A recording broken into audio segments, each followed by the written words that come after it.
Hello everyone, today we will talk about how to fix or how to solve the problem of Waplog app. You will click on settings. Here in this page you will go to apps, default apps, app settings.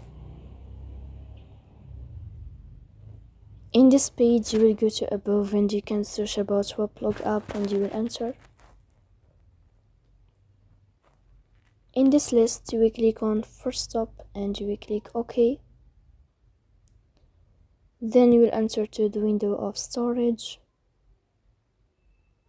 Here you will click on clear cache, but pay attention, don't click clear data because that can delete your account.